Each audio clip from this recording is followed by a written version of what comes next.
Hi everyone, welcome back to the Studio Cat YouTube channel. It's Erica with you today, and today we're going to make a super quick and easy birthday card. So unfortunately, I still have not got the new release here with me. It is floating about somewhere in the, maybe along the Mediterranean, who knows. So I'm going to be using some older goodies to make today's card, but I really hope you enjoy the process. And even though I haven't showed everything and some of the bits are sped up, I'm hoping that the key points will be there and that you will enjoy the end results. So this card goes out to my mama because it's her 75th birthday tomorrow. So unfortunately we can't be together this year.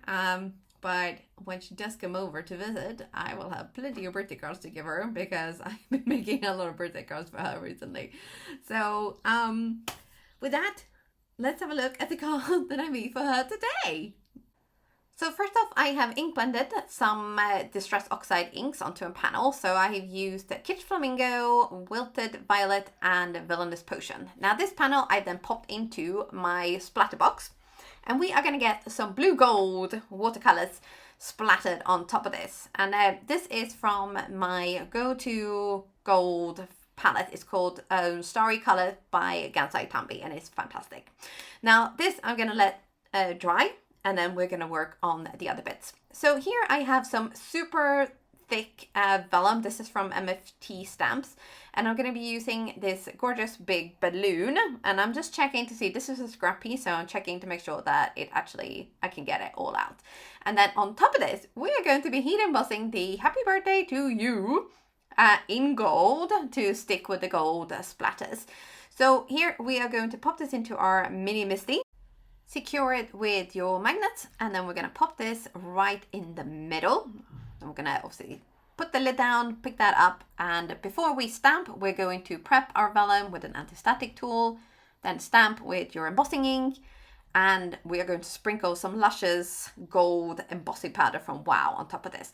Now, this is vellum, and vellum is notorious for buckling when you heat emboss, but I have a couple of tricks. So first, we're going to heat our tool, and then we're going to be using a cork trivet. So what I feel is like with this, when you heat, the heat kind of bounces back from this. So it's going to make sure that it stays all nice and flat. And then our tool is hot, so we're going to switch it to our lower heat setting. And then we're going to pick this up. So you use the trivet basically to hold your vellum so you don't burn your fingers. And then we're going to go gently. So this is in real time speed. So we're going to do little bits here and there. We're not going to do the whole thing in one go. We're going to have a nice hot tool. And then I did go a little bit crazy here, so it buckled a tiny bit, but we're going to go in and out and in and out. And so we get a nice, even and smooth melting even. And then we're going to go back and forth and do this until the whole thing is melted. So the key with vellum is to be patient, have a really hot tool, melt in stages, and keep an eye out for any buckling. And there you have it. So with this, I'm going to be wrapping a little bit of gold string around the bottom to kind of make sure that it looks kind of like a balloon. Or not, it already looks like a balloon, but you know what I mean. It's like a nice little finishing touch. So I've used this gold string, and we're just going to be tying this around the bottom, and then we're going to trim this off a little bit.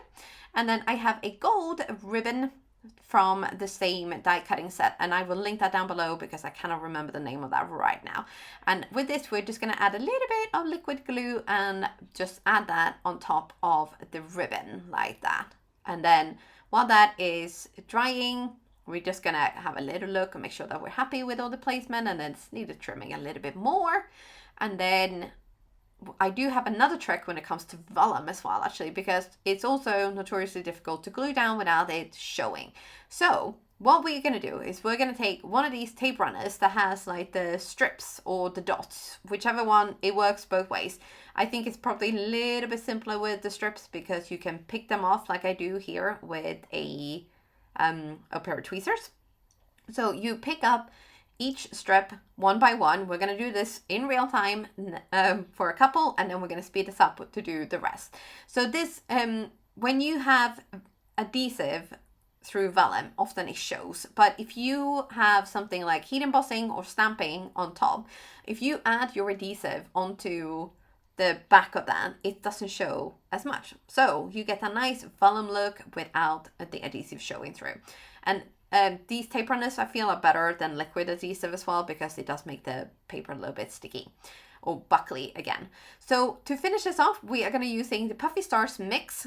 And I'm going to be pouring out these into 2 different trays, because I do like having my trays. I like having options, so I can pick out the ones that I don't want and then pick out the ones I do want. So I decided to pick out some like fuchsia and purples.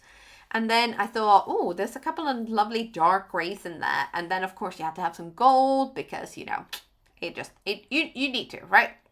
So when I had enough, I was quite sure I had enough.